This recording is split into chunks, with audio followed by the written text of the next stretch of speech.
ആമേൻ, ആമേൻ. യേശുവിൻ്റെ ഏറ്റവും പ്രിയമുള്ള കുഞ്ഞെ, യെശയ്യാ 49:2 തൻ്റെ കൈയുടെ മറവിൽ അവിടുന്ന് എന്നെ മറച്ചു, എന്നെ മിനുക്കി അസ്ത്രമാക്കി തൻ്റെ ആവനാഴിയിൽ ഒളിച്ചു വെച്ചു.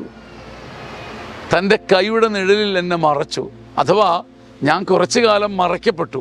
അതെനിക്ക് രക്ഷയായിരുന്നു. ആരും എന്നെക്കുറിച്ച് കേട്ടില്ല. എൻ്റെ നടപ്പും പോക്കും ചിരിയും സല്ലാവും ഒക്കെ മറഞ്ഞിരുന്നു.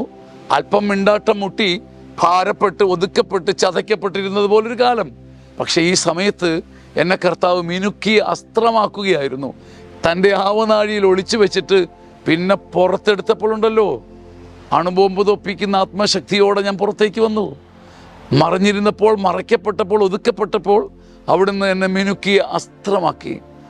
തൻ്റെ കൈനിഴലിൽ മറച്ചു വെച്ചു, എന്നെ മിനുക്കിയ അസ്ത്രമാക്കി. മിനുക്കി അസ്ത്രമാക്കാൻ ഇടയ്ക്ക് ദൈവം നമ്മളെ മറയ്ക്കും. അപ്പോൾ ഭയപ്പെടണ്ട.